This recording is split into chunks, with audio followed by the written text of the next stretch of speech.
Em, Así que, bueno, justo ahí se ingresó alguien más. Así que, bien, estamos avanzando sobre las características y la importancia que tienen las consideraciones intempestivas en la obra de Nietzsche, sobre todo porque están escritas en el periodo de juventud, ya con un cambio pedagógico, un cambio en el modo de dirigirse a su propia época, a la universidad, a la cultura en general y a las distintas instituciones que conforman lo alemán, o la idea, esa idea de intento de una búsqueda de lo alemán en tanto algo unificado, algo nacional. Por eso aparece también esta importancia, como fuimos mencionando a lo largo de la primera clase, y va a aparecer también en la última consideración intempestiva, que tiene que ver con el drama musical wagneriano, esta recuperación de los mitos, de la mitología, de ponerlos en escena y de lanzar, integrar un mensaje político por medio de la vía estética, como vimos también que se genera esta necesidad a lo largo del romanticismo y sobre todo a partir del texto tan conocido de Schiller, que son las cartas sobre la educación estética del ser humano, del hombre. Así que, y después, obviamente, este ataque de Nietzsche a la cultura de su época, que ya no es un ataque o una crítica a la cultura de su época a partir de lo que tiene que ver con el mundo griego, sino lo ataca desde la cultura misma. Va a buscar esa fuente de la cultura misma para atacarlo desde allí. Entonces, nosotros, cuando finalizamos la clase anterior, hablamos de dos conceptos. Primero, el de Bildungsphilister o cultos de filisteo o filisteos de formación, y hablamos también de una diferenciación que establece Nietzsche entre cultura y cultería, o cultura y culturalidad. Acá, si pudieron repasar durante la semana las clases grabadas, sino también antes de la última clase pueden acceder a ellas. Bien, ahí se suma alguien más. Lo interesante de Bildungsphilister es que es una palabra compuesta por, lo copio acá en el chat, Bildungsphilister, que son los filisteos de formación. Bildung tiene que ver con formación en tanto formación cultural. Justamente es esta formación que no se centra únicamente, por ejemplo, podemos decir, bueno, lo que uno aprende en la casa, sino lo que uno se va formando en tanto adquiere a medida que avanza en una escuela, en estos gymnasium también, que tienen que ver con la educación alemana, y estos liceos a los cuales van a acudir durante estos siglos, y también después el acceso a las universidades. Bueno, todo eso tiene que ver con una formación trascendental, una formación universal, donde obviamente hay una formación tanto cultura general, y esto es después lo que, por ejemplo, en el texto de Zaratustra, Nietzsche va a atacar de manera tan fuerte, tan radical, porque por medio de la voz de Zaratustra va a decir, bueno, ustedes que no tienen oídos para escuchar que Dios ha muerto y que vengo a presentarles al ultrahombre o al superhombre, este Übermensch, dice, bueno, voy a herirles su orgullo. ¿Qué es lo que los hace más orgullosos a ustedes? A la gente en el mercado, cuando está hablando Zaratustra, dice esa Bildung, esa formación cultural. Y estos filisteos de formación lo que tienen la característica, habíamos dicho, es que se supone que son aquellos ajenos a las musas, aquellos que no tienen una inspiración para el arte. Entonces, acá se da algo curioso. No tienen esa inspiración, no tienen ese genio, no tienen ese don para poder crear una cultura, y sin embargo, se creen capaces de eso porque han atravesado las distintas instituciones educativas, ocupan lugares privilegiados dentro del sistema burocrático de ese estado, de distintos estados alemanes. Entonces, se van a creer, e incluso se dan legitimidad entre ellos en este círculo vicioso, incluso que van generando los mismos filisteos. Y la cuestión acá es que van creando una cultura que no va a ser lo que Nietzsche nombraba como cultura en el término propio de la palabra, sino que Nietzsche va a decir, ustedes no hacen cultura, ustedes hacen cultería, hacen una suerte de coquetería que es un disfraz, disfrazan de cultura algo que no lo es. Es algo superficial lo que ustedes terminan haciendo y es una Gebildenheit.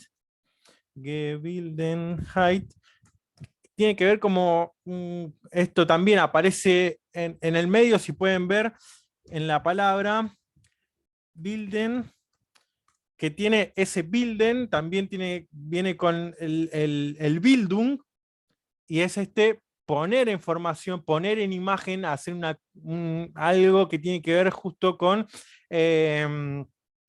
esta coquetería, con esta cultería de, bueno, me están poniendo imágenes, me están poniendo una pintura, un decorado de algo que en el fondo no lo es. Entonces, habíamos concluido la clase anterior con estos dos conceptos importantes, el de filisteo y estos filisteos de formación que se creen que son los hijos de las musas, que se creen con derecho a crear, que de hecho crean, pero no crean de una manera originaria como lo hace el genio, de una manera que también permite un avance de la humanidad, que permite un avance de la cultura, sino que lo que terminan haciendo es estableciendo bases para conservar esos poderes y crean estos círculos también, a partir de los cuales, por ejemplo, cuando intentan leer a Hölderlin, va a decir, bueno, no, ustedes cuando toman la poesía de Hölderlin no hacen no hacen otra cosa más que destruirla con esa hermenéutica, destruirla con esa interpretación que realizan de las obras de Hölderlin y lo banalizan. Toman la música de Beethoven, toman la música de Wagner, y va a decir, bueno, al final, en vez de analizarla, de estudiarla, de admirarla de una manera magnífica, finalmente lo que terminan haciendo es destruyendo. Y así lo van haciendo con distintos genios, distintas genialidades de distintos campos del arte, que van a ir apareciendo también. Carácter intempestivo del genio, bueno, sobre la utilidad y el prejuicio de la historia para la vida, que es en lo que nos vamos a centrar ahora. El título original es Vom Nutzen und Nachteile der Historie für das Leben.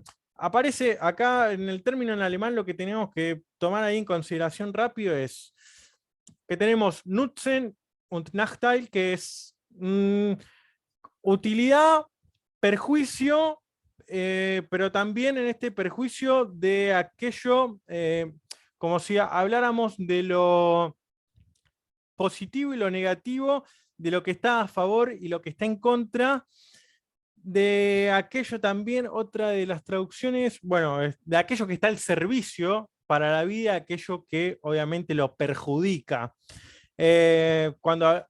Incluso en alemán se usa este Nachteil para cuando decir, bueno, Teile und justo ese Teil solo. A ver, voy a abrir el chat de vuelta. Acá está. Teil solo es parte, ¿no? Formar parte, la parte de algo. Teilnehmen tiene que ver con formar parte o participar de, y acá justamente es algo que forma parte, pero que perjudica o que tiene un sentido negativo. Y Nutzen tiene que ver, sí, con utilidad. Después, otra cuestión que aparece es historia, pero como Historie y no como Geschichte. Ahora vamos a explicar esa diferencia en alemán entre los dos términos, entre Historie y Geschichte. Y el otro es Leben. Bueno, con respecto a Leben y vida, ya estuvimos hablando a lo largo de las clases anteriores sobre tener presente siempre ese concepto de lo dionisiaco y de Dionisos como esa raíz de la vida indestructible. Ese sentido siempre de un origen que tiene un movimiento orgánico. Eso no lo perdamos de vista, porque justamente decir, bueno, ¿en qué medida un análisis histórico una historización, un estudio de la vida volcada en un análisis, volcada en un papel, hecho historia, ¿en qué medida eso ayuda o perjudica a la vida? A nuestra vida presente, interpretada o bajo la interpretación de nuestra vida futura, y cómo tanto eso que podría permanecer de manera inconsciente se hace consciente o no se permite olvidar y se tiene presente constantemente por medio de la palabra escrita o de la historización o de este estudio científico de la historiografía, y cómo eso tiene relación después con el devenir, cómo tiene relación en el modo en que nos vamos a vincular con nuestro futuro. Entonces, justo es esto, ¿no? ¿Qué utilidad y perjuicio tiene la historia para la vida? Entonces, bien, acá están los distintos términos que veníamos hablando. History como historiografía, tiene que ver con los estudios históricos. Nosotros en español creo que no tenemos esta distinción, en inglés por lo menos entre story y history también está esa distinción como en el alemán. Y Geschichte, bueno, Geschichte se utiliza para hablar de los acontecimientos históricos y para hablar de distintos transcursos de la historia, pero no es un estudio historiográfico de la historia. Esto después provoca una dificultad a la hora de los traductores en las obras en español, si ponen historia con mayúscula, con minúscula, cuando se refieren a cada término, eso nos complica a nosotros cuando atravesamos un texto en español, sobre todo esta segunda intempestiva, si no hay nota aclaratoria en la traducción, ¿no? Si no, no te queda otra más que confrontar con el texto original, en todo caso. Pero tenemos que tener en cuenta, y esta Geschichte, en tanto acontecimientos históricos y transcurso de la historia, son esos acontecimientos históricos que, en la medida en que Nietzsche marque los distintos modos de estudiar la historia o de hacer historiografía, va a decir, bueno, son esos acontecimientos los que marcan o encarnan el espíritu de una época, y a su vez aparece esto también, ¿no?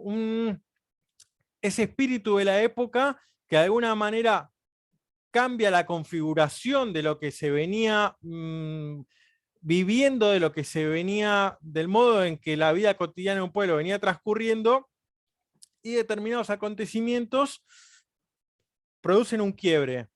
Y esto también después va a tener sus repercusiones, sobre todo en la filosofía de Heidegger, por ejemplo, cuando se abre de Ereignis, que obviamente va a recurrir a esa idea de acontecimiento, con esa misma idea también y sentido del quiebre en el transcurso de una historia, o incluso de una historia individual, sobre todo en este Agnis en sentido de lo individual, de lo apropiador, que también al mismo tiempo o anterior, incluso a Nietzsche, es interesante ahí tener en cuenta el estudio sobre el tiempo que hace, por ejemplo, o la valoración sobre el tiempo que hace Kierkegaard, sobre todo el concepto de instante, y este instante como unificación entre lo eterno y los tiempos individuales o el tiempo cronológico que nosotros experimentamos. Ahora igual vamos a ir metiéndonos de manera más detallada en estos puntos.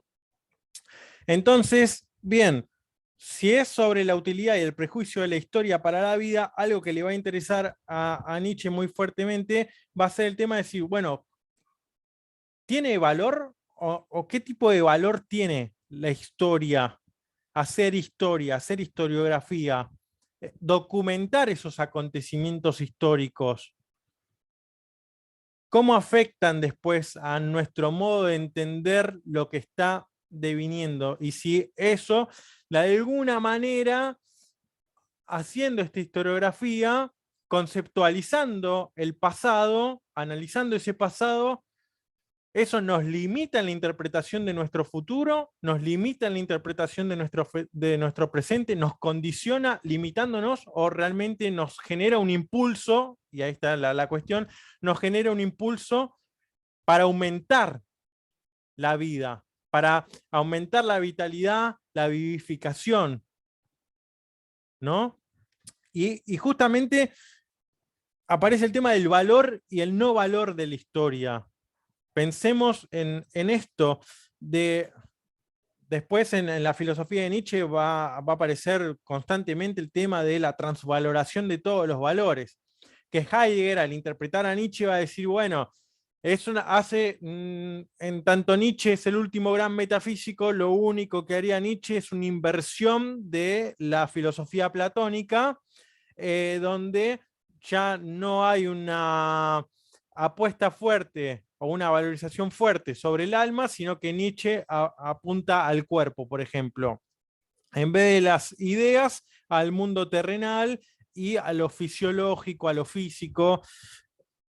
Y podemos decir, no, ahí no, esa transvaloración no significa únicamente o no solo dar vuelta el modo de valoración que venía siendo la historia de la filosofía en tanto metafísica, sino que, va a decir Nietzsche, el hombre, el ser humano, tiene la característica, la posibilidad de poner valor a las cosas, de determinar esos valores, de decidir qué es aquello que le es útil, que le perjudica,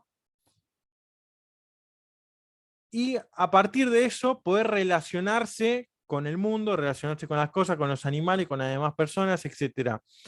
Y justamente va a decir, bueno, en la misma palabra Menschlichkeit aparece esta idea de la medida y el que pone el valor. Y en el estudio habría que revisar, y justo en esto coincide también el método genealógico de Nietzsche, ya un Nietzsche tardío, un Nietzsche más maduro, donde decir, bueno, dentro de esa historiografía, de esos estudios históricos, ¿quién dice cuáles son los acontecimientos históricos importantes? ¿Quién dice que determinado hecho cambia o modifica el transcurso de una historia y que cambia el espíritu de una época? ¿Quién determina, quién pone el valor en ese transcurso, en esa historia?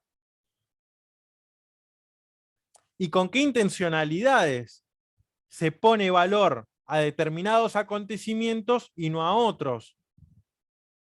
Bueno, Foucault toma esto y hace un cumpleaños, digamos, porque le viene como anillo al dedo para desarrollar todo lo que después va a ser la teoría del ejercicio del poder, ¿no? Y de esta microfísica del poder.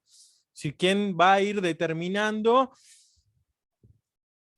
qué va a ser estos discursos de poder o estas determinadas relaciones de poder a partir de justamente también las distintas instituciones que forman parte de un Estado. Y quiénes van a tener voz y quiénes no, dentro de lo que va a ir desarrollando también Foucault en sus obras.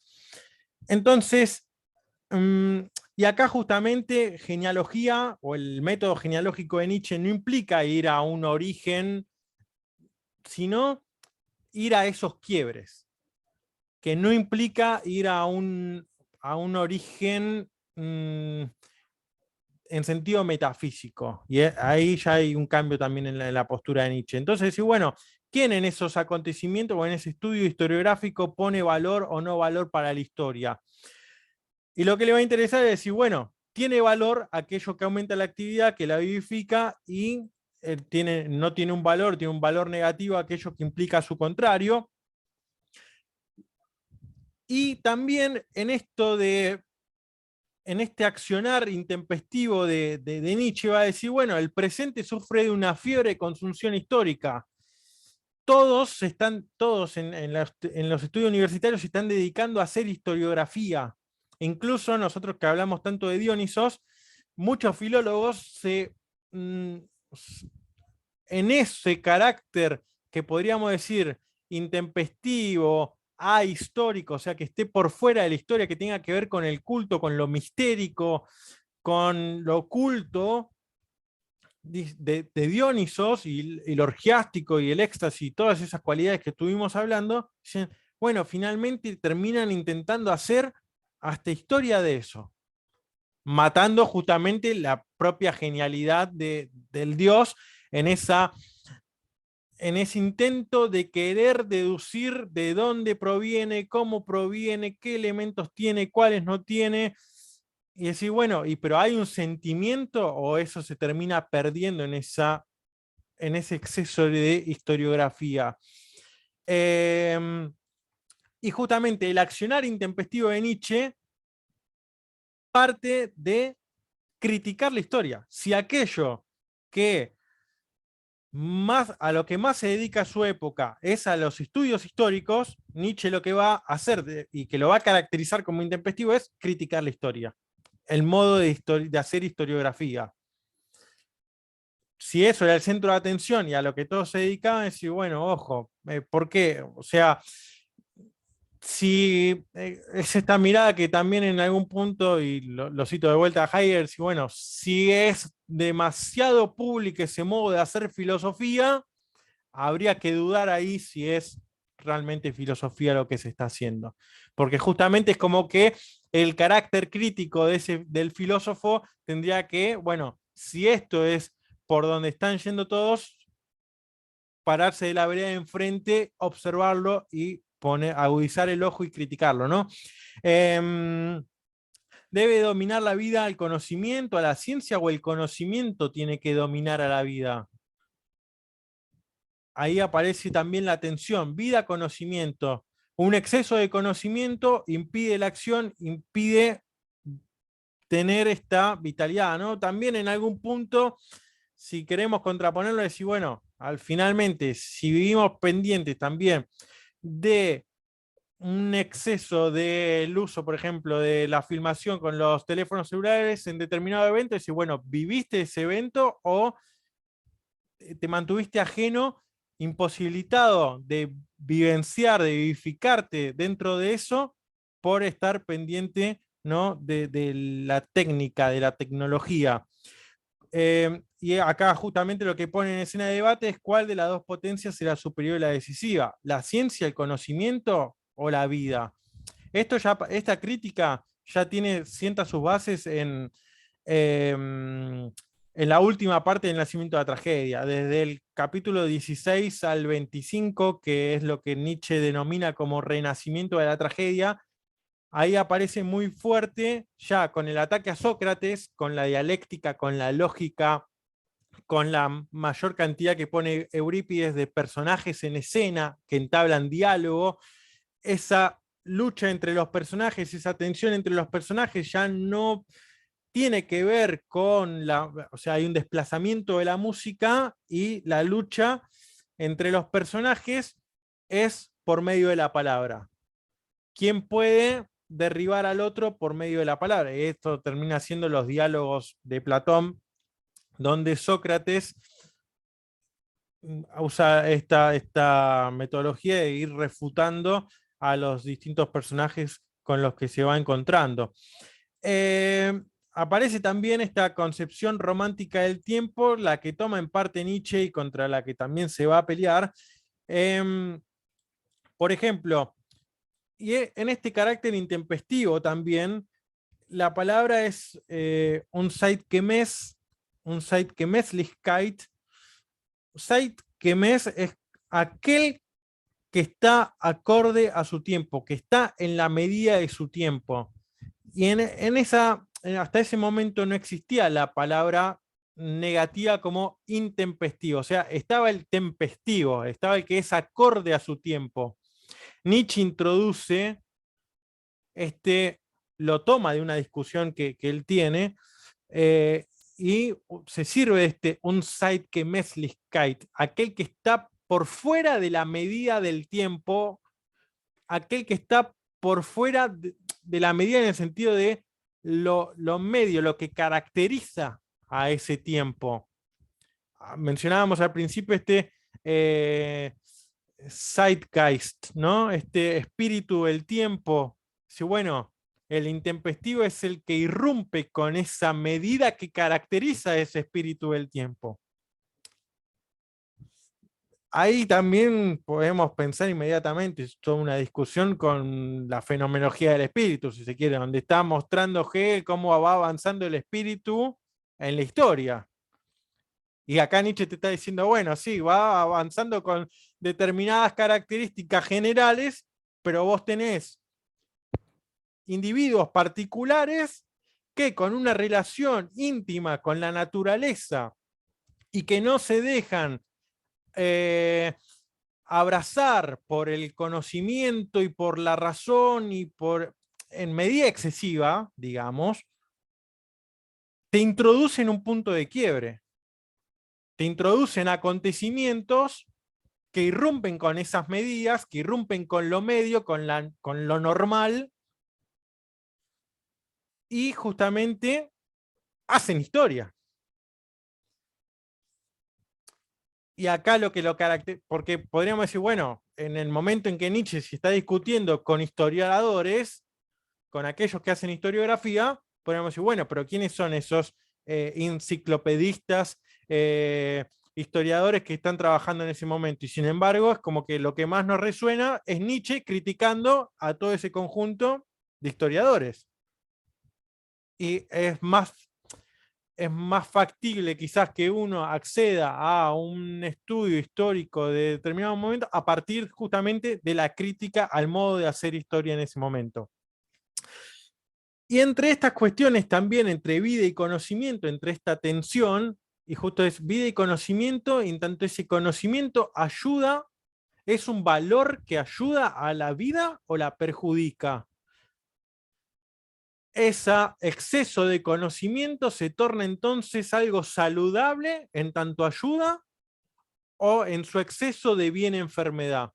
A mí me da la sensación en algún punto también que si el concepto o el eje central de la filosofía de Nietzsche es esa preocupación por la vida, y derivado a vida inmediatamente esta relación entre salud y enfermedad, justamente la pregunta es, bueno, ¿en qué medida es ese conocimiento algo saludable o termina siendo una enfermedad que nos perjudica?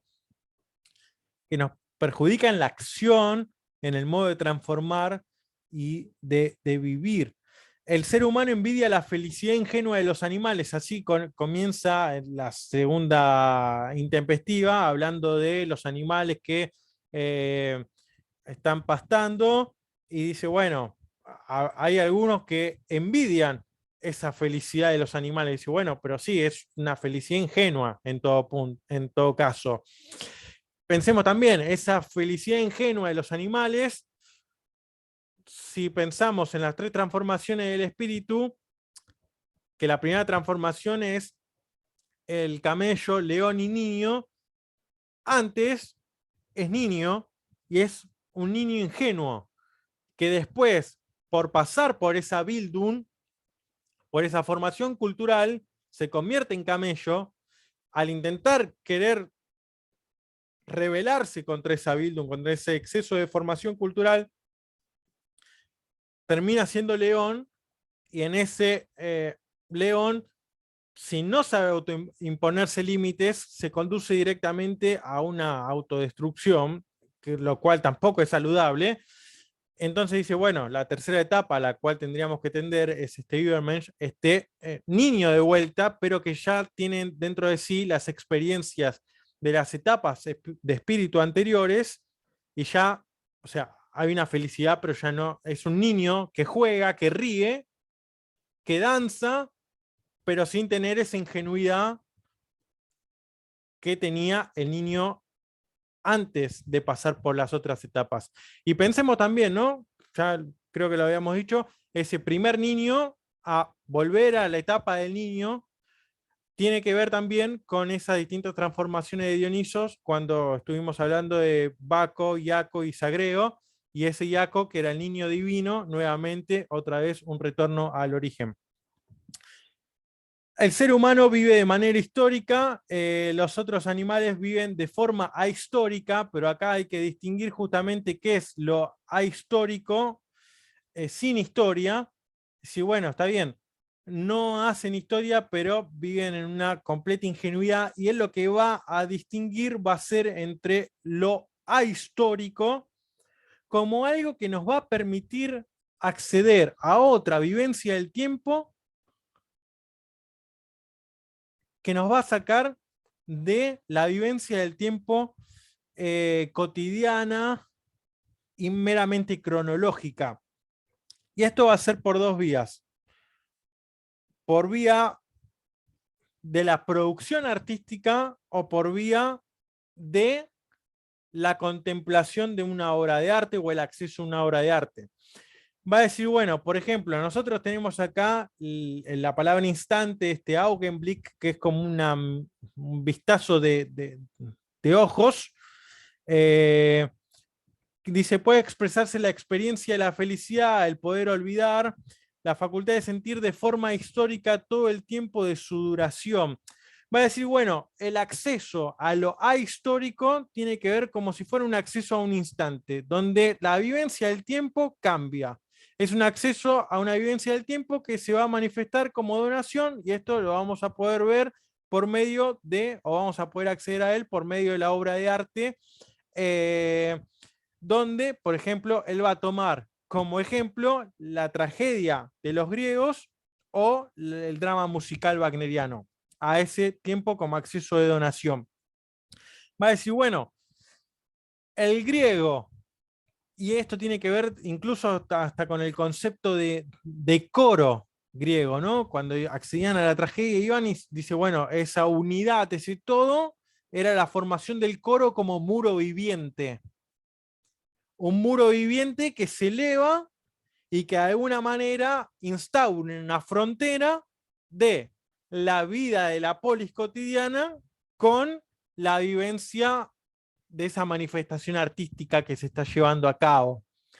Entonces, justamente ahí está también la crítica de Nietzsche a su tiempo, donde dice, bueno, el griego no iba por mero entretenimiento a ver las tragedias, iba por esa búsqueda de lo ahistórico, de ese origen primordial, por ese acceso al conocimiento de aquello que intuía, de aquello que de alguna manera siente nostalgia y que anhela volver a reencontrarse con esa unidad. Entonces ese coro, dice, bueno, en ese éxtasis que se va gestando, en esa pérdida de la individuación, en esa pérdida del yo, en ese coro donde todos, el espectador y todos van formando parte de ese coro, de ese culto, y justamente el culto tiene que ver con lo que está de manera anterior o previa al logos, a la palabra, y también a la conceptualización y a toda posibilidad de historia. Entonces, ese coro, ese juego de culto, tiene que ver con lo no histórico, lo ahistórico, con lo caótico, con el acceso a lo abismal, a lo terrible. Y va a decir, bueno, ahí hay una vivencia del tiempo completamente distinta. Y dice, bueno, pero todos esos elementos, y ahí está lo importante, dice, bueno, todos esos elementos, cuando uno sale de esa participación coral, sale renovado, va a decir Nietzsche, que en algún punto también lo ve Aristóteles cuando habla de la catarsis, ¿no? Del método catártico de la tragedia, una suerte de me desprendo de determinado problema con el que iba y salgo curado, sanado. Entonces, también, bueno, está esa sanación, está esa curación y también está ese volver a ese sentimiento de unidad y hay una renovación. Entonces, esa salida y esa vuelta a la vida cotidiana dice, bueno, implica mirar también la realidad con otros ojos. Ahora bien, esa carencia de historia que tiene el animal pastando en una pradera no es la misma no historización o ahistorización a la que puede acceder un ser humano. Entonces también dice, bueno, no podemos envidiar esa felicidad ingenua. Nuestra felicidad tiene que pasar por un acceso ahistórico a la cual los griegos accedían por medio de la tragedia ática y nosotros vamos a poder volver a acceder por medio de el drama musical, la obra de arte wagneriana. De hecho, también en el mismo, o sea, esto es en tanto participación o contemplación de una obra de arte, pero también en el mismo proceso de producción de un genio, si se quiere, ya desde Platón en adelante podemos encontrar estas suerte de insinuaciones en las cuales se dice, bueno, si le preguntás a un genio cómo llevó a cabo, cómo realizó su obra, no te va a saber explicar. ¿Por qué? Porque justamente es esta donación, es esta naturaleza actuando en él que de manera inconsciente lo va conduciendo y lo va llevando a realizar su obra. Que usa técnicas, que usa elementos conceptuales, que usa elementos reglados, sí, perfecto. Ahora, ¿cómo hace que a partir de eso crea algo nuevo que irrumpe justamente en un modo de hacer arte establecido? Bueno, va a decir la mayoría, o en reglas generales, no te van a saber explicar cómo jugando con esos elementos pudieron crear algo que supera esa regla. Y acá aparece también algo interesante que es, bueno, si lo importante o que aquello que lo motiva a Nietzsche es la idea de acceder a ese instante ahistórico, va a decir, bueno, eso es lo que ayuda a afirmar la vida y a continuar en la vida cotidiana con cierta vitalidad. Entonces, sí, bueno, ¿qué pasa con esa crítica de Nietzsche del tú debes del camello, de ese tú debes obedecer, con una afirmación de la vida? Si yo debo obedecer sin criticar, de manera ciega, sin objetar, que es una crítica, esta crítica de la figura del camello, nosotros cuando hablamos de ilustración, es una crítica a la moral de Kant, va a decir, bueno, pero ojo, porque acá hay un tú debes de Nietzsche que va a apuntar a una afirmación de la vida. Pero Nietzsche también está hablando de un tú debes. Tú debes buscar el modo de acceder a eso ahistórico, a aquello que te permite vivenciar el tiempo como donación por medio de la obra de arte. Ahí es para pensar también, aparece esta concepción romántica del tiempo y justamente al mismo tiempo aparece esta relación con la ilustración, nuevamente, esta tensión en la cual Nietzsche intenta buscar una suerte de tercera vía o de salida, de una armonía entre las dos corrientes. ¿Es posible vivir sin olvidar o esto, ¿no? Recordarlo todo implica olvidarse de vivir? Hay un grado de insomnio, dice, esto es una cita de la intempestiva, que dice, hay un grado de insomnio, de rumiar, de sentido histórico, en que se resiente y finalmente sucumbe lo vivo. Ya se trata de un ser humano, de un pueblo o de una cultura. Acá, ¿no? Porque Nietzsche también habla de manera afirmativa, si se quiere, del rumiar. Va a decir, bueno, hay determinados conocimientos, determinados acontecimientos que van pasando, experiencias de vida, de los cuales nosotros tenemos que rumiar. Rumiar esto, ¿no? Con paciencia, de manera reflexiva, estos distintos conocimientos, estas distintas experiencias que vamos teniendo. Pero, ¿qué pasa cuando en esos excesos, en eso que quizás nos quedamos de manera constante, trabada en ese rumiar, se termina resintiendo y sucumbiendo lo vivo?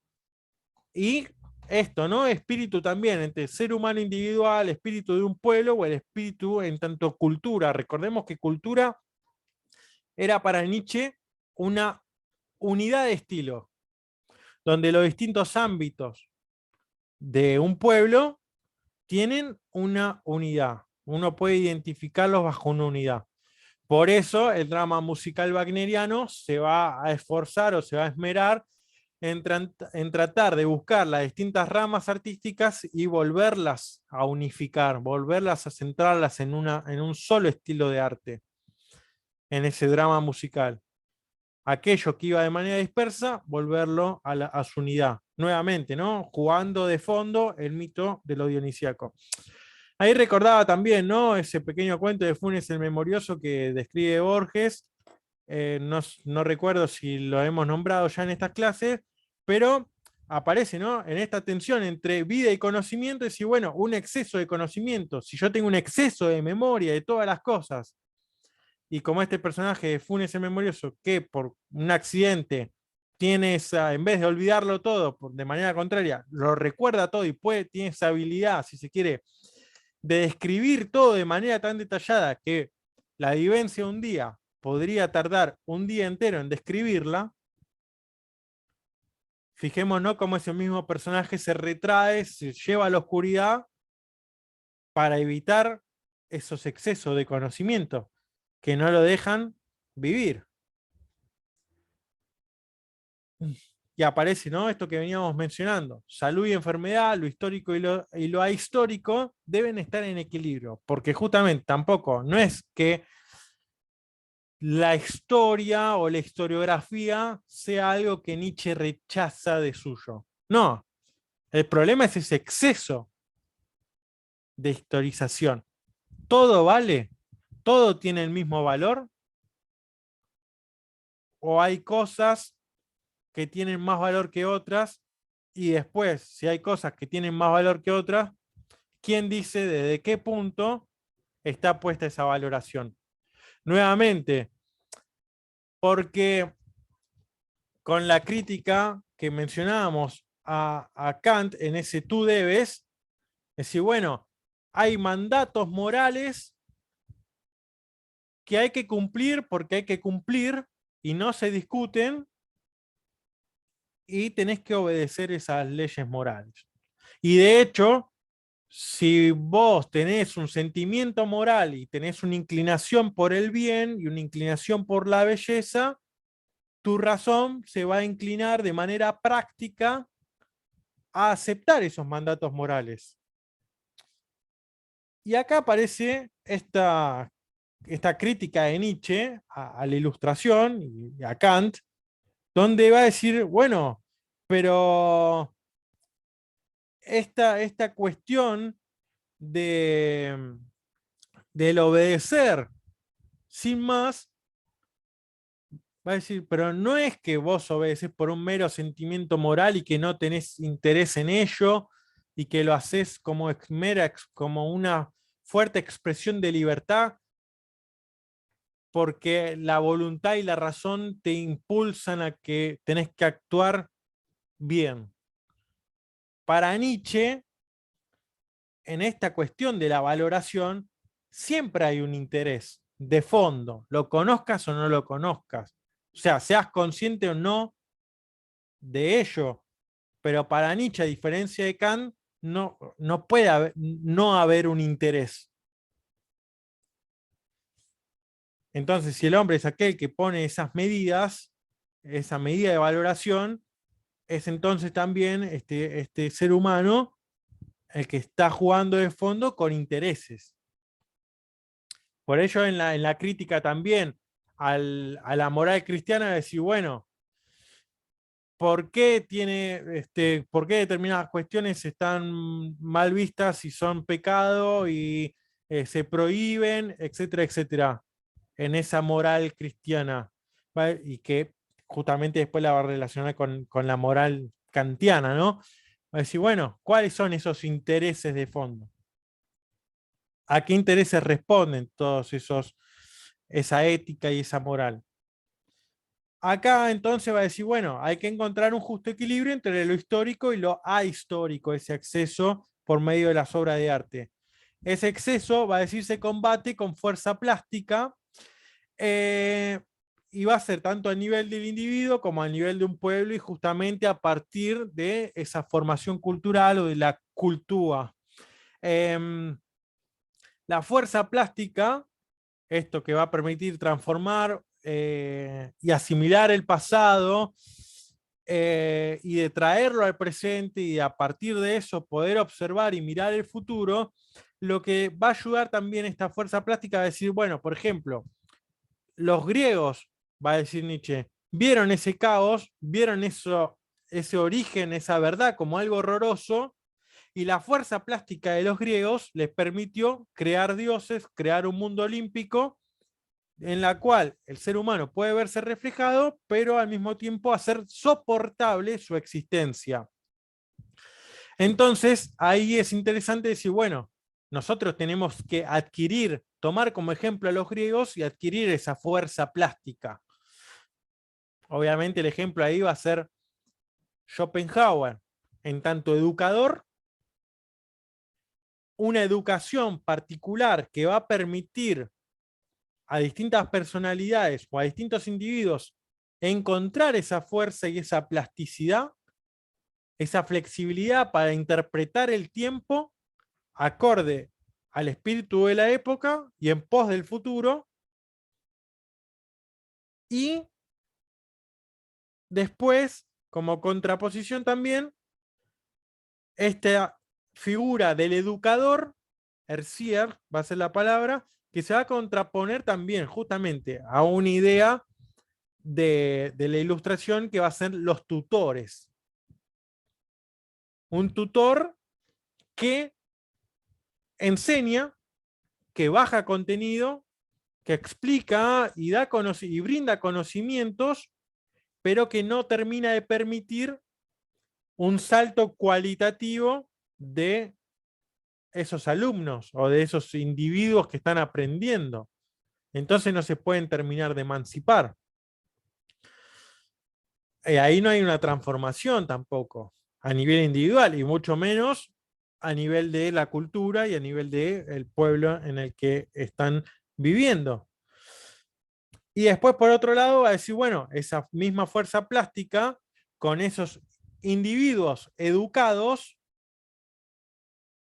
de manera por estos educadores que en lugar de limitar van a permitir esa transformación, esa generación espiritual, ese ánimo para la cultura, para lo que genera vitalidad, va a decir, bueno, teniendo esos individuos así educados, preparados, es más fácil poder lograr distintas obras de arte o llevar a cabo obras de arte que permitan después también el acceso a lo ahistórico. Porque también se va a generar este problema, ¿no? Va a decir, bueno, quizás tenemos un individuo genial,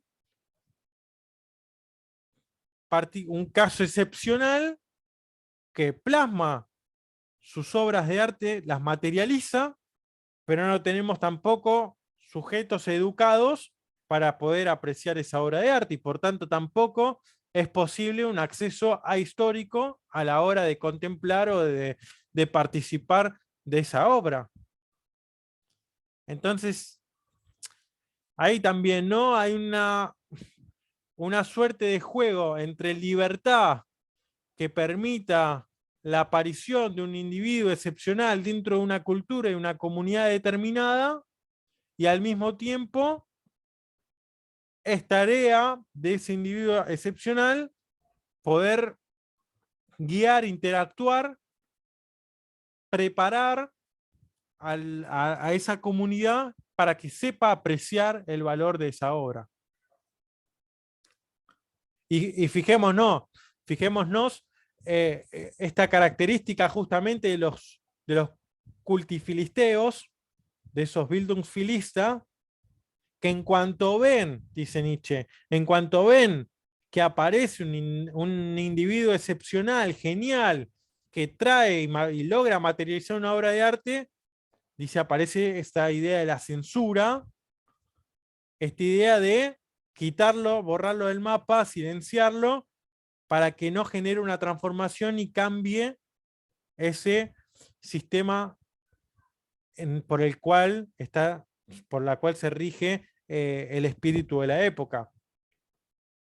La facultad de sentido histórica es más importante y originaria para Nietzsche que la histórica. También, si hablábamos que tenía relación con lo dionisiaco, con el culto, en lugar de con la palabra, con la música, en lugar de con esta poesía, eh, y justamente con lo preolímpico, lo prehomérico, en lugar de lo apolíneo, si se quiere. Es decir, bueno, eso a histórica es. ¿Se acuerdan cuando vimos ese cuadrito, ese mapita que dijimos ontológicamente a otros niveles? A nivel fisiológico, por ejemplo, lo apolíneo y lo dionisiaco están al mismo nivel. Uno presenta la embriaguez, el otro el sueño. Bueno, a nivel ontológico es más originario Dionisos que Apolo. Bueno, esta facultad de sentido histórica, inconsciente, pulsional, de voluntad, este subsuelo es más importante y originario que lo histórico. Que nos movamos en el plano de la historia, bueno, sí, lo acepta, porque de hecho en el otro plano es como que uno ingresa para tener esa visión dionisíaca del mundo, generar esta vitalidad, esa renovación y afrontar la historia de una manera más artística, ¿no? Pero hay una convivencia, porque es a partir de lo histórico que puede crecer algo justo, sano, grande, verdaderamente humano. En lo ahistórico se refugia la vida. Esto que veníamos hablando, ¿no? Que todo el accionar del genio y la obra de arte es aquello que la llave. La obra de arte es la puerta, ¿no? A eso acceso, que es acceso a lo vital, y ese genio es la llave, ¿no? Lo contraproducente es que lo ahistórico también juega entre esto, ¿no? Y esto es una crítica que señala en determinado momento de la, de la intempestiva, que es esto, ¿no? Lo contraproducente. Pareciera ser que si nos quedamos plenamente en un campo ahistórico, podemos recaer también en un olvido. Y es esto que Nietzsche también denuncia o señala como náusea. Y bueno, puede ser que sea más placentero vivir en la contemplación también de esa obra de arte y no querer retornar a ese momento histórico, ¿no?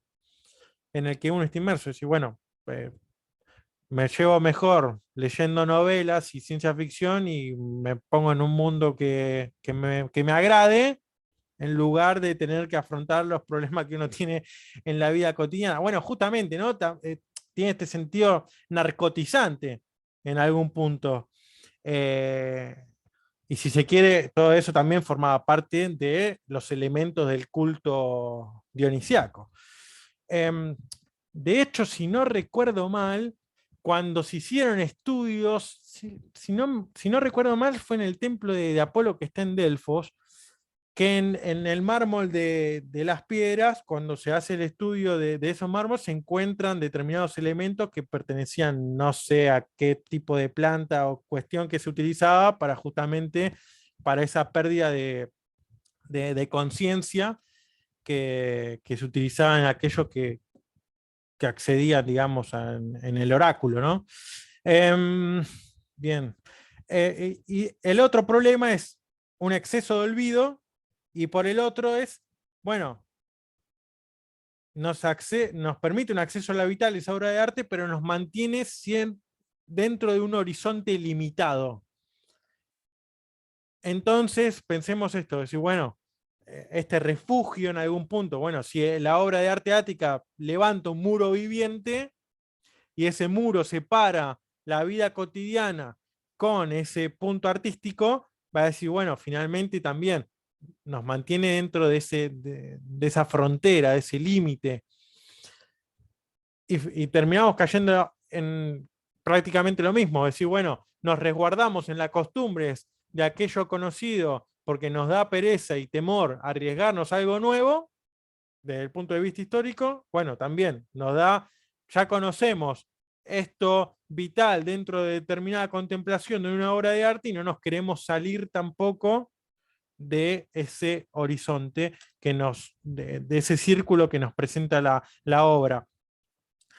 La atmósfera, y esto también en algún punto cuando lo describe Nietzsche, es el sufrimiento de ese genio, ¿no? que ya hemos estado mencionando, ese sufrimiento del genio que le cuesta después, por esa imaginación y ese juego de las facultades que tiene, que genera, por ese entusiasmo, después es el que más sufre a la hora de tener que bajarse a un plano más terrenal, por decirlo de alguna manera. La atmósfera histórica es la que permite aislarse del devenir, como sucede con la elevación, y bueno, utiliza también otro concepto que es lo suprahistórico, que no lo desarrolla tanto, pero dice, confiere existencia el carácter de lo eterno, inalterable, es decir, hacia la ciencia, el arte y la religión. Este carácter de lo suprahistórico tiene que ver con marcar determinados hechos o acontecimientos con un carácter eterno, con carácter que son inalterables, y que sobre todo lo utiliza el arte para decir, bueno, determinadas obras artísticas o acontecimientos de personas o determinada historia de la religión nos presentan con su arte, con su religión o con determinado acontecimiento, nos presentan hechos como que están por encima de la vida cotidiana, ¿no? Y estos elementos son como suprahistóricos. Nietzsche no es esto como algo positivo, sino que no se termina de definir bien. Nietzsche lo critica, esto suprahistórico, por esto, ¿no? ¿Quién dice que eso es lo suprahistórico? Porque eso suprahistórico no es lo ahistórico que nos permite todo esto que estuvimos hablando. Esto suprahistórico está dentro también de la historización, como algo por encima de eso histórico. Ahora no recuerdo bien si vuelve a aparecer o no, y si no, retornamos a eso. Acá. Los seres humanos históricos y los suprahistóricos.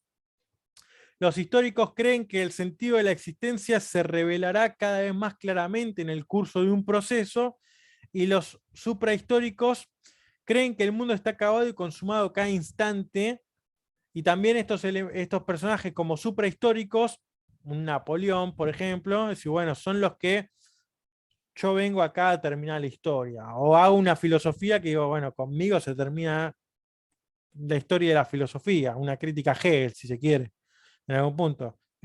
Trae un saber absoluto donde, bueno, si hay algo más que se repita, ya está dentro de todo este sistema, explicado. Lo mismo pasa también dentro de las religiones y de determinados modos de hacer arte.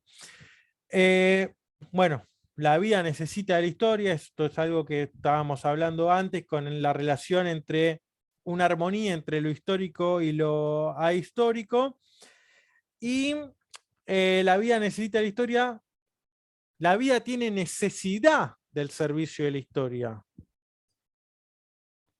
Así como la vida tiene necesidad de lo ahistórico, la vida tiene necesidad del servicio de la historia. Hay que poner esa historia al servicio de la vida. No hay que renegar de la historización o de esa historiografía. Porque si la historia forma parte del ser vivo en tres aspectos. O sea, la historia ya forma parte de nosotros. En tanto que un individuo, un ser vivo, es activo y aspira a algo, en tanto también preserva y venera, y también en tanto sufre y necesita de liberación. Ser activo o pasivo, en tanto preservar, aspirar a algo o venerar algo, sufrir y liberarse. Para esto no va a servir la historia, o nos tendría que servir la historia. Bueno, en tanto soy activo, vivo y experimento, de alguna manera produzco, genero historia, en tanto tengo una aspiración, eso me motiva a hacer historia. También busco preservar determinados elementos de la historia que me determinan, que me configuran, que me sostienen, venero, y ahí habría que tomar también con pinzas qué es esta veneración en Nietzsche, porque después va a aparecer un texto como El crepúsculo de los ídolos, donde va a decir, bueno, hay que derribar todas esas estatuas de bronce erigidas, y justamente ya aparece también ese crepúsculo de los ídolos, como el ocaso de los dioses en la última parte de la tetralogía del Anillo de Nibelungo, ¿no? Eh, esa imagen que se quema el fresno del mundo y se prende fuego eso que representa al Valhall. Entonces, esto, ¿no? Bueno, ¿qué dioses son los que hay que venerar? ¿O qué ídolos son esos que hay que venerar y cuáles hay que derrumbar? Y también, en tanto, sufrir es inevitable, como diría Schopenhauer, pero al mismo tiempo hay que imponer esa suerte de liberación de esos sufrimientos, y en esa búsqueda también del deseo, del placer, de aquello que va movilizando a un organismo. Esta trinidad de relaciones corresponde a distintos modos de ver la historia o de analizar la historia que va a describir Nietzsche, y dice, cabe distinguir una forma monumental, anticuaria y también de la historia crítica. Vamos acá, tipo de historia. O sea, estos elementos de activo y aspira, preserva y venera, sufre y necesita, van a ir apareciendo en estos distintos tipos de historia. La historia monumental, la anticuaria y la historia crítica. La monumental va a decir, bueno, de toda la historia hay momentos que son selectos. Dice que no se busca exaltar más que la grandeza, todo el pasado, ¿no? Y que dice, bueno, todos esos elementos de exaltación y de grandeza están ubicados en el pasado, y que hay un cierto escepticismo en que sea posible una grandeza en el presente y una grandeza en el futuro. Es un fanatismo por el pasado, un odio al presente y una dejadez contra toda posibilidad y aspiración a una vida futura.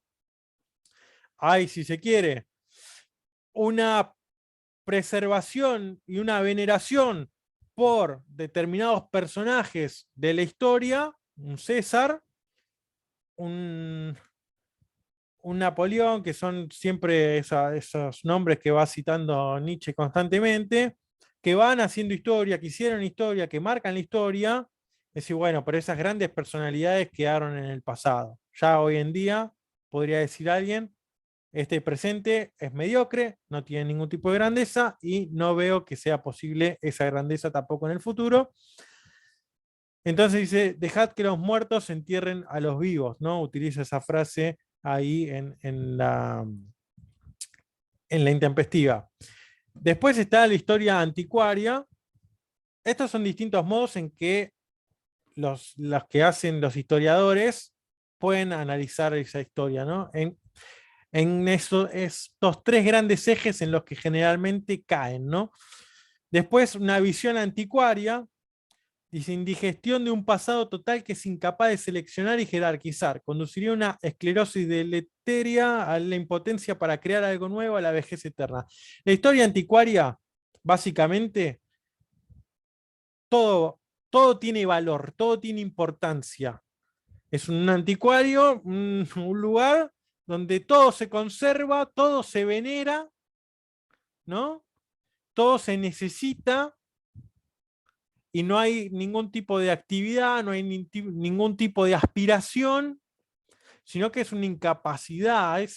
A mí me da la sensación también que quizás hasta lo más cercano a ese Funes el Memorioso, en donde te describo todos los elementos, todos son importantes, todos valen, y no me pierdo ningún detalle de eso. Entonces, ¿qué acontecimientos históricos, qué valor tiene esa historia? ¿Cuál es el eje central de la vida? ¿Qué es lo que marca la vida? Justamente, como si fuera una persona que esta enfermedad de los acaparadores, guardamos todo y todo vale y no hay que tirar nada y que no hay que olvidar nada y todos los recuerdos. Bueno, es una enfermedad, ¿no? y justamente aquello que a uno le podría permitir recordar determinado momento y robarte una sonrisa y decir, bueno, esto me trae un bello recuerdo, si no, todo. Y en ese todo, al finalmente, no vale nada.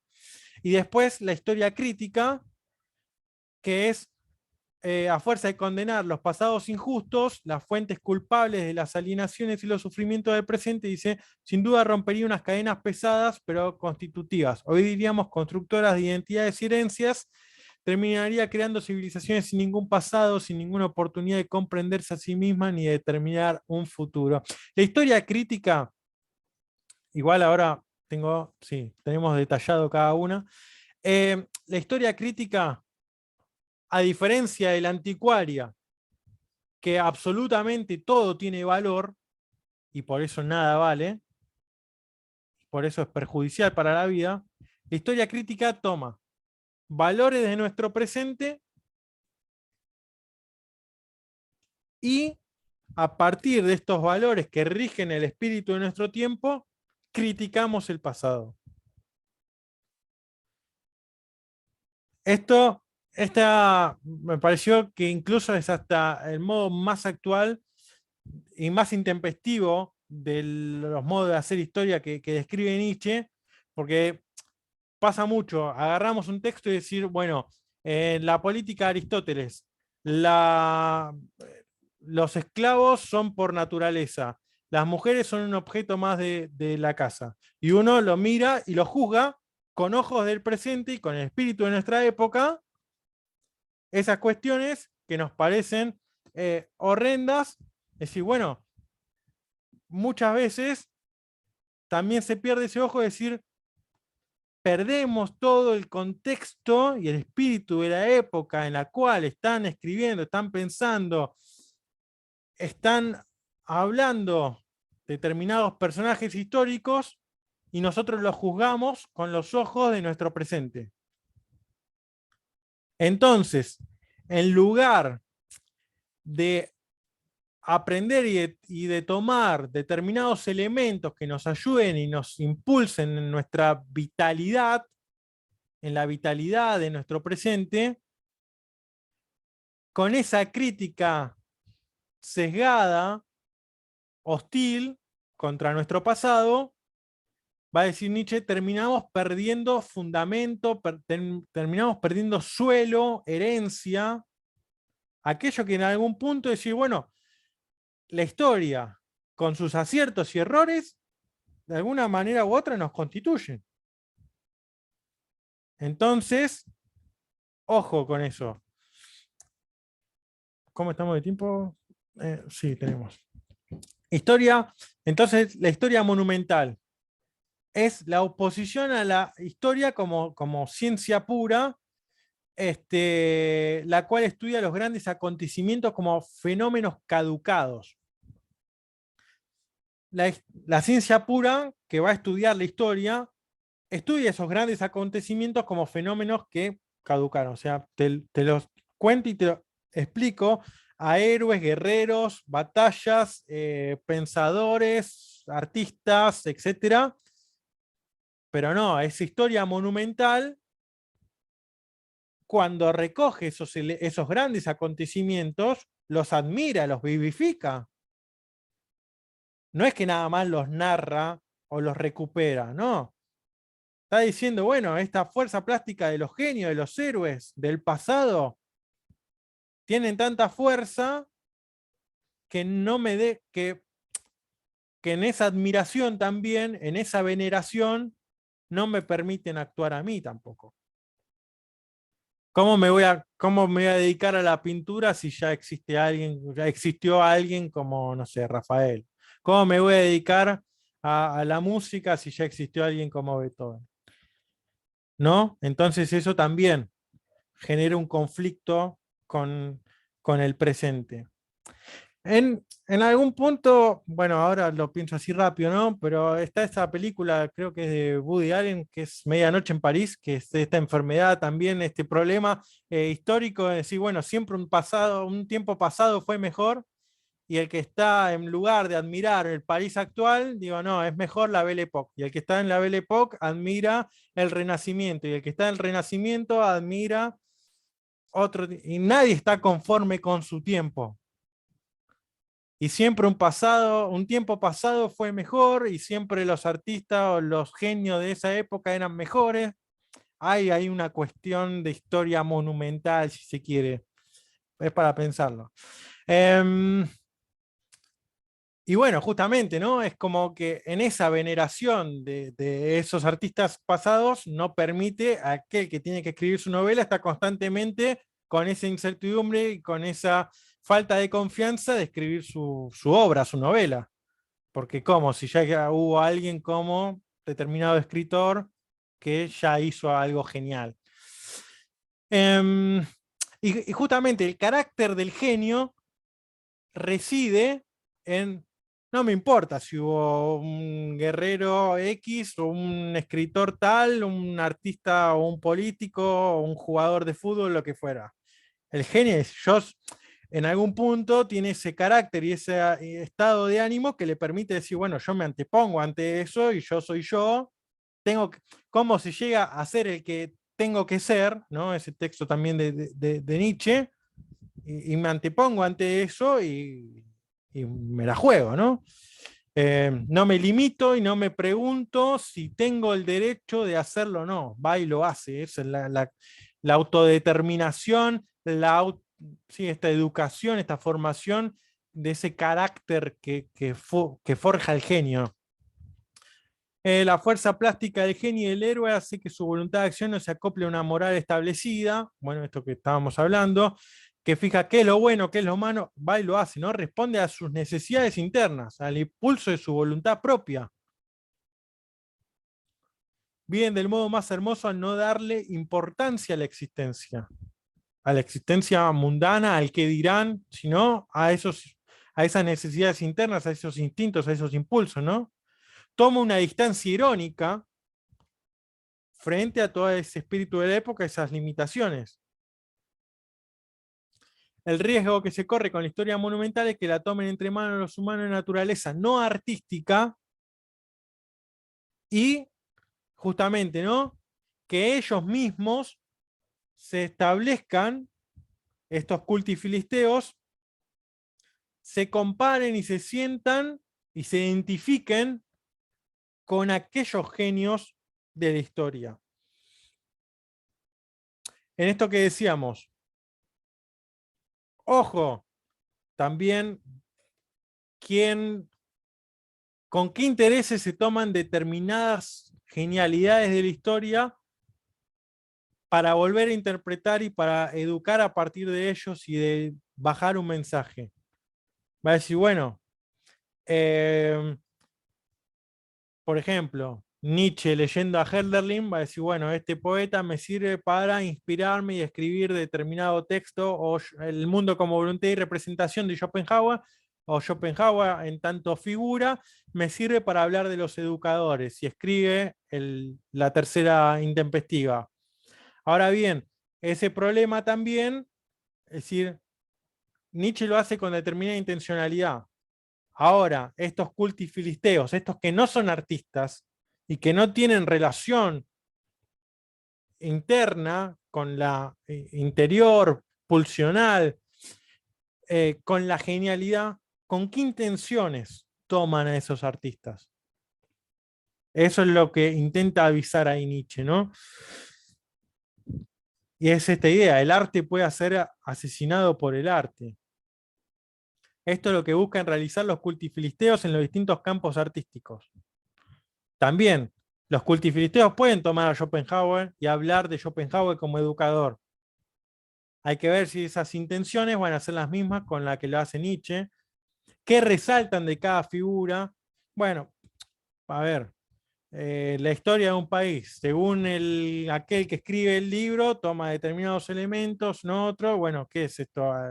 ¿Se puede ser objetivo en eso o ya hay una predisposición, aunque sea inconsciente, en esos elementos, en el modo incluso de qué temas vas a abordar, cómo lo vas a abordar, cómo se va a editar eso, etcétera, ¿no?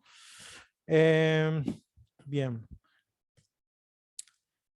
Después está la historia anticuaria, esta preservación y veneración del pasado que veníamos hablando, un campo visual limitado, tiene que ver mucho con el catedrático de filosofía, lo va a comparar Nietzsche y en esto va a aparecer ya se aparece dirigiendo también muy fuerte la crítica al verdadero filósofo, que va a decir Nietzsche, al filósofo que es amigo de la verdad y al filósofo universitario, al catedrático de filosofía, al docto, que dice, ese no es amigo de la verdad, ese es amigo de los intereses del Estado y de la institución a la que pertenece, a la universidad, a los intereses de la universidad.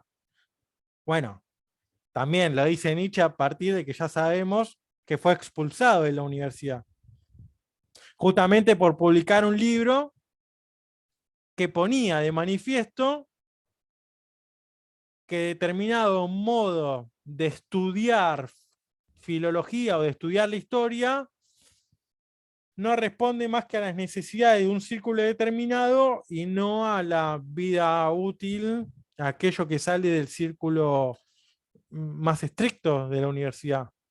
Entonces va a aparecer después muy fuerte esta distinción entre el catedrático de filosofía, el que enseña en una universidad, y aquel que es filósofo de una manera más originaria, ¿no? Que es amigo de la verdad. El historiador anticuario toma todo el pasado como igualmente venerable, ¿no? Que repudia lo nuevo, lo que está en devenir, momifica la vida. La historia anticuaria genera ya en el instante mismo en que deja de animarla, infundirle entusiasmo a la vida palpitante del presente.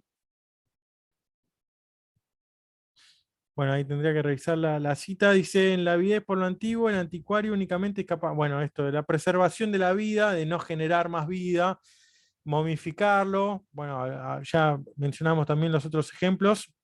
Y la historia crítica, esto, ¿no? Quebrar y disolver el pasado porque considera que todo pasado merece ser condenado. Los seres humanos son las épocas que sirven a la vida juzgando y destruyendo un pasado. Dice Nietzsche, estos que viven criticando y destruyendo y juzgando son individuos y épocas peligrosos, ¿no? Y que también después te termina exponiendo a peligros en la medida en que quedas desarraigado de aquello que te constituye como pasado. Hay que, y en esto también, ¿no? Es interesante Nietzsche en la genealogía de la moral y en los últimos textos, en esta idea de, bueno, van pasando distintas generaciones que van conformando la venida de un genio. Ahora bien, el genio ese no tiene que renegar de los errores y aciertos de esas generaciones anteriores. Y pasa mucho también con esta idea del linaje, diciendo, bueno, que porque si tu bisabuelo o tu abuelo o tu padre cometió determinado error, que es una condena en el linaje que tienen que seguir pagando por... No, bueno, ¿cuál es esa oportunidad también de... Es algo que te constituye, pero tampoco es algo que te tiene que paralizar en esa acción. Las personas y la época presente exige el resultado de los errores, las pasiones, los extravíos, los crímenes del pasado. Es una distinción entre una primera y segunda naturaleza. Va a decir, bueno, aquel que critica constantemente y que intenta desatenderse, desapegarse de ese pasado, de aquello que te constituye, terminás creándote otra historia y forjando una nueva naturaleza. Pero dice, bueno, esas segundas naturalezas siempre son más débiles que las primeras. Te dejan como a la intemperie. La ciencia historia se presenta con su lema, bueno, hágase la verdad, muera la vida. En esta idea de decir, bueno, juzgo ese pasado a partir de la valoración del presente, ¿no? Ahí también, es decir, bueno, verdad para nosotros hoy día, nuestro presente es esto. A partir de ahí, ataco al pasado. ¿Importa aquello que genera valor o vitalidad a la vida? No. Importa esa verdad que se instaura ahí. Entre los griegos no había diferencia entre lo interior y lo exterior, entre forma y contenido, va a decir Nietzsche, justamente recapitulando esta intención decir, bueno, entre aquello inconsciente, interior, entre esa pulsión, esos peligros, esas equivocaciones, eso caótico, eso abismal, forma parte y convive con la vida pública cotidiana de la polis, con esa vida exterior, y es una relación entre la forma y por eso el valor artístico, la fuerza plástica de la que estuvimos hablando, para resguardar esa verdad última primigenia, ese contenido. Así que, bien, si le parece, abrimos ahí unos minutos para algunas, bueno, a ver, sí, ya después nos metemos entonces de lleno con el tema del genio en contra del filósofo catedrático que va a hablar Nietzsche, y después también hay una distinción, bueno, en esto de lo igual, cómo se va a descubrir por lo igual, esta idea de cómo van a ir dialogando los genios a lo largo de la historia y cómo es posible por determinadas o de distintas obras de arte ir dialogando con distintos genios. Y esto va a hablar también incluso de una autonomía en la educación, en el modo de educarnos, es decir, bueno, si dejaron como dice Nietzsche, ¿no? Refiriéndose a Schopenhauer, si el mundo como voluntad y representación es una obra que queda de manera intempestiva para la posteridad, es decir, ese genio me dejó la posibilidad de dialogar con él.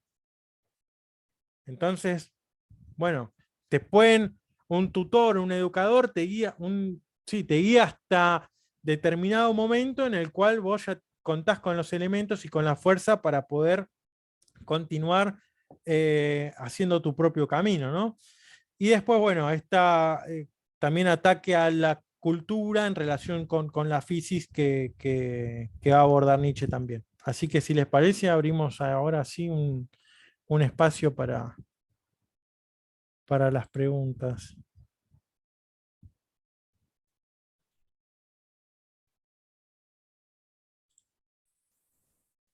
Lucas, ¿cómo estás? Te hago una consulta. Nicolás, sí, buenas tardes. Buenas tardes.